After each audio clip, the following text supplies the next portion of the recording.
got a hunch. Ooh. My hunch was right. Pallas Athena's on the midheaven. Alright, I had an urge to say something. So it's perfect timing. We got Mercury in the 7th house with Uranus and Vesta. Jupiter on the descendant. South node on the ascendant. So speaking from what we feel a lot of times is tapping into the ancestors.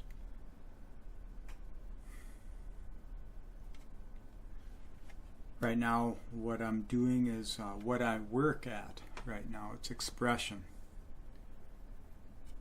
And we got Leo up here at the midheaven. This is close to my natural natal chart here. So I'm going to show you how I can use this to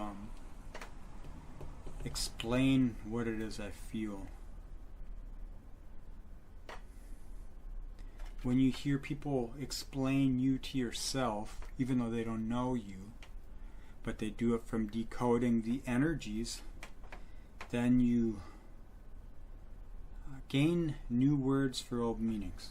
It's a language for awareness, essentially.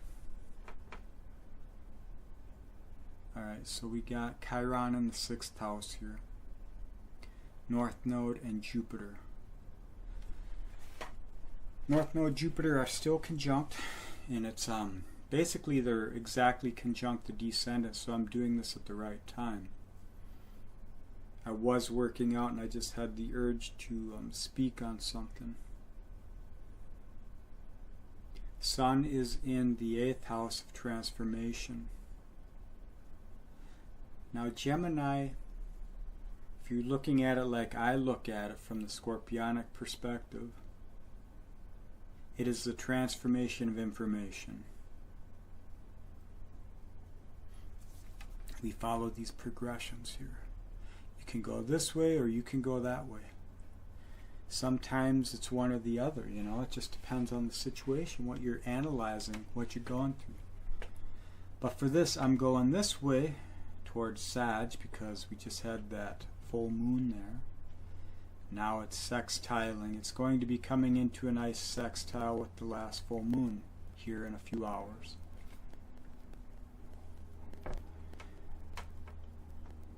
Sag is the beliefs, you know. It's the transformation of beliefs which causes your value to grow, and that's the cultivation of life through process, experience. All the Scorpionic stuff. You know, when we talk about release, what we're really talking about is transformation, digestion, transmutation, alchemy. That's life. It's about alchemizing feelings into thoughts. It's a representation of the square to Aquarius here, to Scorpio. The waterberry pouring in the starlight into the emotional realm so that it can emerge through the ancestors, through the cosmos, essentially. It's kind of like the cosmos is a song or a note. And from that, all these emanations of different melodies and harmonies and songs and notes.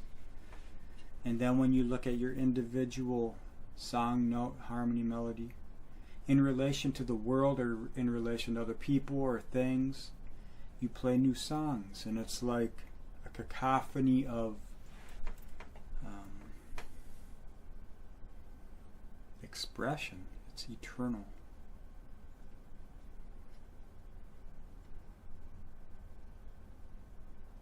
So I'm speaking on this, I guess, whatever this is. I'm just free-flowing. So this is squaring into the 9th house. I like Porphyry, Coach, Placidius. Every system you can figure out your mechanics in order to make it give you great detail. So it's like, this is just the one I like. I like to see things disjointed. it gives me more awareness, more potential from which to source information. And that's something that, it's unique to the individual, so there's no right or wrong. Alright, but the fixed cross is going on here. And technically it's the 12-6, or actually the 1st, 7th, 9th, 3rd. But also now it's the 12-6. So we're splitting, it's like seasons in nature. They're not always, you just don't go from summer to fall. There's a blend. It's a beautiful process. Some days it's cold, some days it's hot, some days it's like a blend of both. Those times of the year, spring and fall, are magical because they got this variance here. Is about as absolute as you can get currently from our experience, but absolutions of season until something changes. Then we fall into the trance of the static, and then we wake up again, and it's like that. So I'm speaking about value, healing, expansion. So this new moon in Gemini, the transformation of information, which allows for belief to find expression. It's not objective. It is something that comes from within yourself. So it's not being impressed upon you at this time.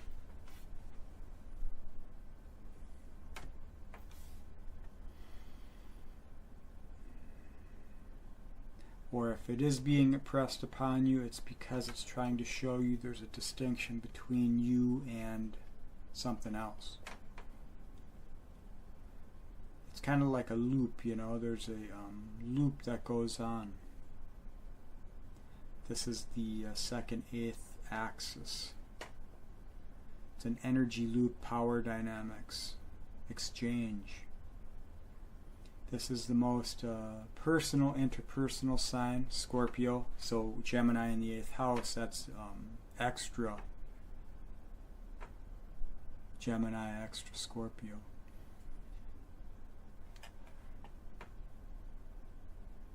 And then with the beliefs and the values, you're understanding the assessment of the beliefs as they're rising within you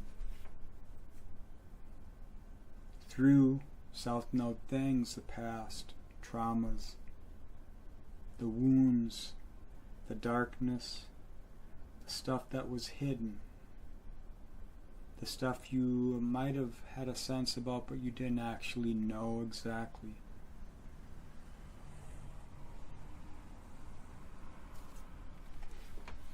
So let's bring that 12th house into the 6th here on the descendant.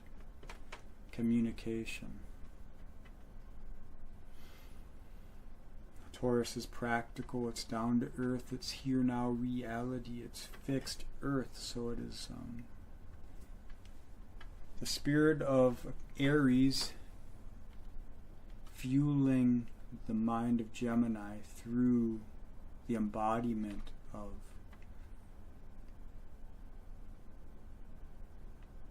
seeking what is pure, the curiosity that arises through that, so that there can be an assessment in process.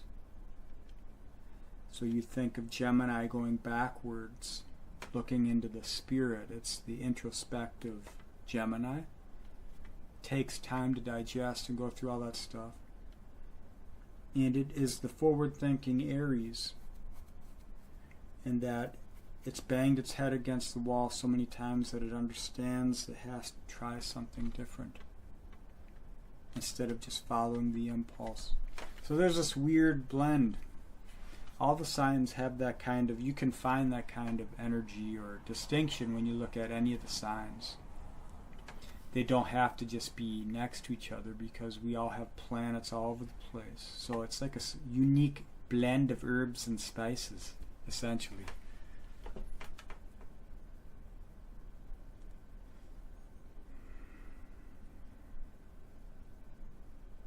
So the house of God up here, the 9th house, native Sagittarian house, in that it's an expanding type of energy. And 9 just happens to be the number of optimal or ultimate manifestation. In Taoism, they say 9 times 9, 81, and then it equals the third 9. So it's the peak expression of expansion, I guess, if you look at it in the division of the wheel here. And it's a 30-degree. All these are 30 degrees. When the signs are different sizes, it depends on where you are in the earth and the season that's happening. So if I look at this from a different place, the houses will be different and the sizes might be different as well, or they would be. Now, I mean, when I assess, or when we assess things, it's not the first thing that I focus on. It's just a little nuance that helps me to understand things. So wisdom here, speaking, well, I guess wisdom is the expression of experience as knowledge.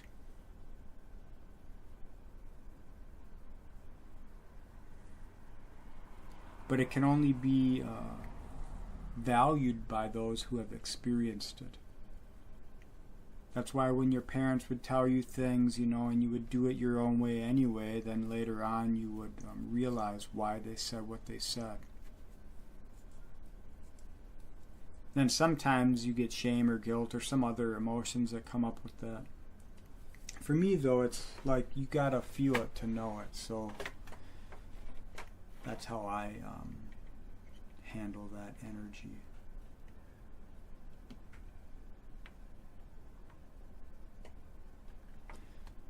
So Venus here will be coming up to Mars eventually. I'll have to see when they're going to. Let's go week by week.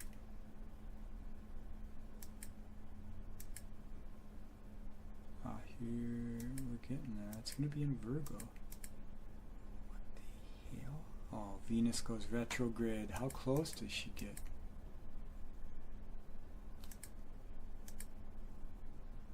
$28. Does she make it to the anaretic? Does she stations within an hour of Black Moon Lilith. Alright, so Venus just came through the Pluto opposition. The repressed anima within us, the feminine energies within us, the repression. That's why if you're feeling down, if you feel depressed, if you're feeling like your emotions are drained, and it's regardless of reason why, because there's an infinite amount of reasons for that to happen. If you're feeling drained, it's because there was a Pluto opposition in the Uranian sector of Aquarius. There was a square with Uranus to Venus, and currently a quincunx here with Pluto. So there's this transformation happening within the repressed aspects of ourselves, in which we find value not only in ourselves but also in others, and in our expression, and in the play of life, the curious nature that comes through this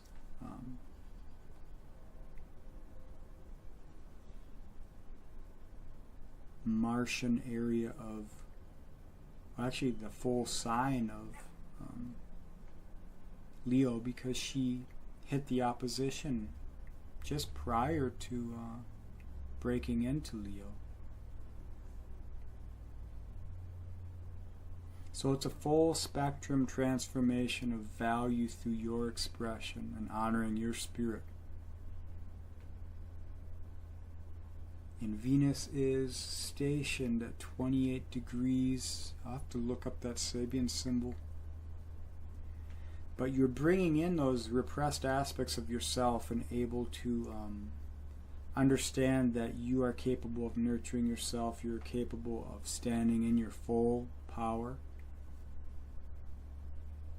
You can bring all those aspects of yourself you held back to the fire so that they can warm with you. So you're healing the child within. Wherever you went divergent from your optimal expression of life, of spirit, which is part of the cultivation process, wherever that was, you're bringing it back to the fire and you're integrating a full spectrum expression of the self here. So let's just go day by day. Where's Mercury going to be here? All right. Well, probably a few degrees before Mercury hits Venus, you'll start to get some clarity in your thoughts and in your beliefs. It's still in this transformative quincunx with Capricorn, which is the expression of our roots, like how we are formed through our families, through our cultures and societies, through the hierarchies and the expectations and the obligations and all the responsibilities and all the Saturn stuff. Now we're able to express ourselves in the most joyous, or to allow for the most joyous expression in our ways.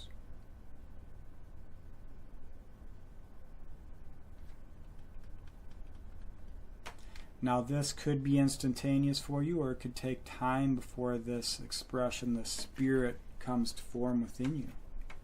Might take until Libra season. I mean, it could take anywhere from the whole gamut of the chart, but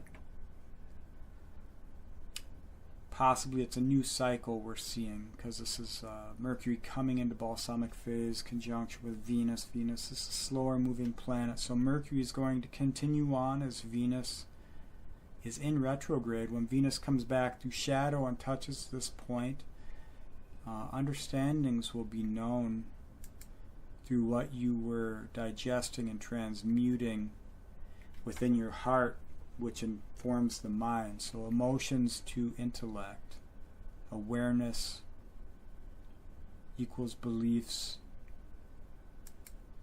So let's see where Mercury is when Venus comes back to this point. Dang, Venus goes all the way down to 12 degrees. That's the north node of Neptune before she starts going direct again. Let's just find the exact day and we'll see where Mercury is.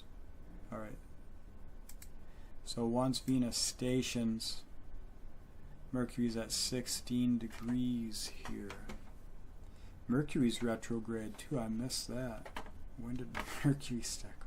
See how this, like, you can just analyze this to the nth degree and get some data. Alright, so she's at 14 when Mercury stations.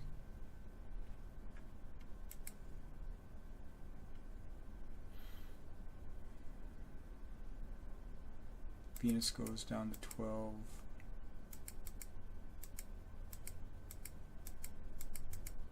Alright, so Mercury will be at 16 when she stations direct. Where is Mercury once Venus gets back to 28 degrees of Leo?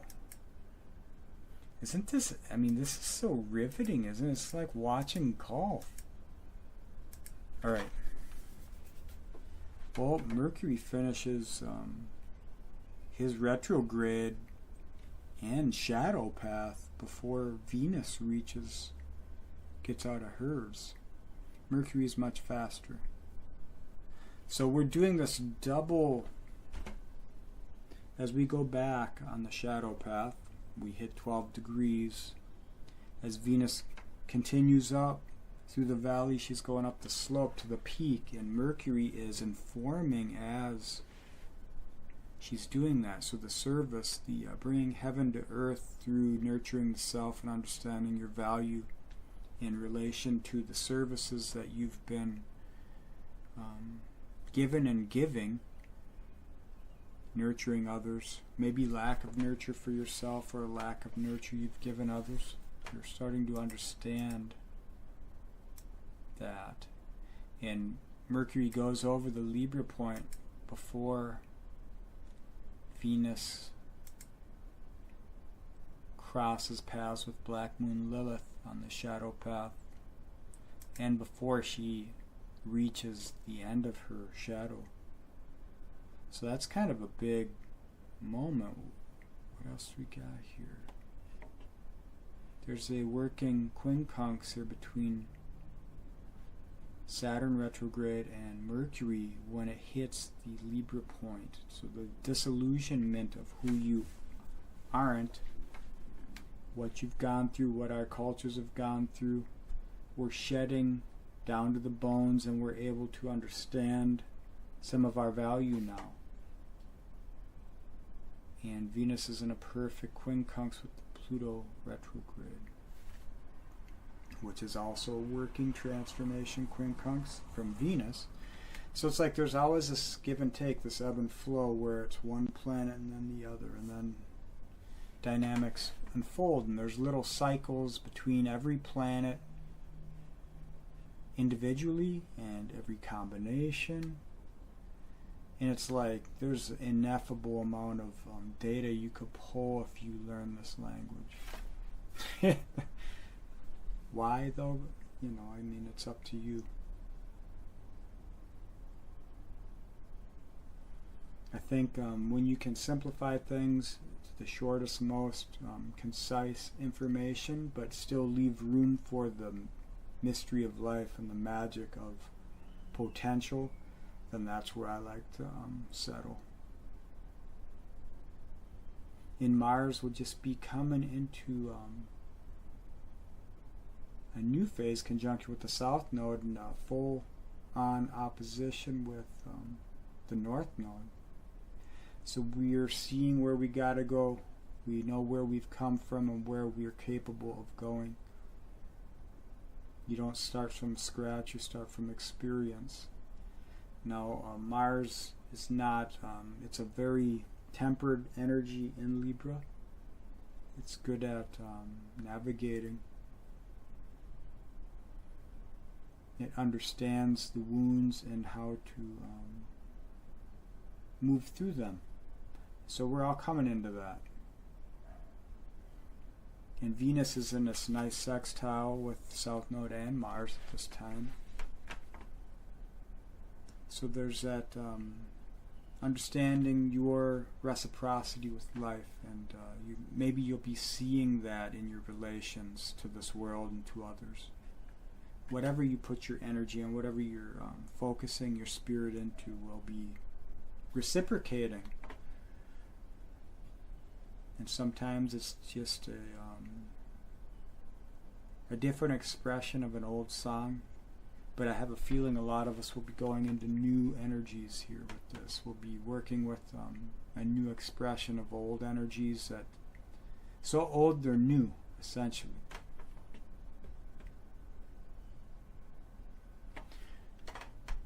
Alright, so this is kind of, I guess, where this whole thing ended up.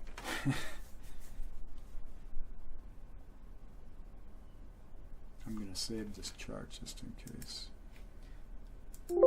No particular reason, but I got here somehow, so it must be something important for this moment. And we got series gifts, the service of Virgo into the collective. Let's see what we got here. What does this thing have to say? Ceres in the 11th house. You care for your friends and are a warm nurturer within groups. You also like to be loved and protected by your friends and feel safe when in groups of people. I have Ceres in the 11th. Actually, this is conjunct my Ceres in the 11th. This is almost my chart. Okay, Ceres in Virgo. You feel cared for when other people help you perfect your skills. You like to be of service to other people, I guess. Yeah, I could see that, I suppose.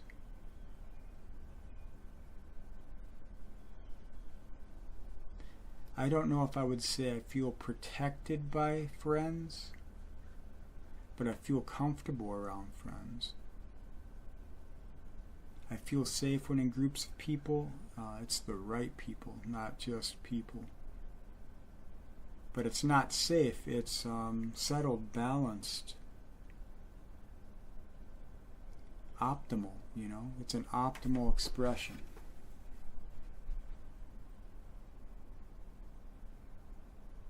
The corn goddess and the earth mother of classical mythology.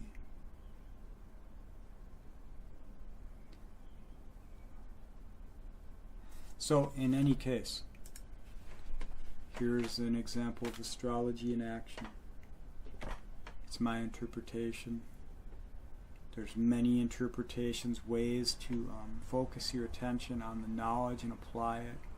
It's all perspective oriented, but there are tenets and things that everyone kind of learn when they study this language. And so this was me doing this. So information transformation set.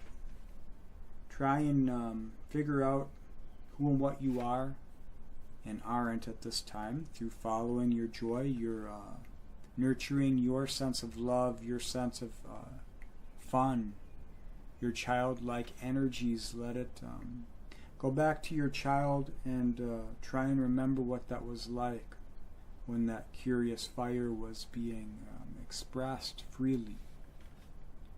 If you could feel into that, you know, just a little bit here and there every day, if you got that ability, then feel into that, and by the time the sun and the moon meet at the 27 degree mark, I believe, of Gemini, then you will be, well, that's exactly where Venus is going to finish her shadow, the sextile between that point. So whatever you settle into on that time, however lean you get, there's a potential to be filled in through your own loving, nurturing self and the full spectrum expression of your soul, your spirit's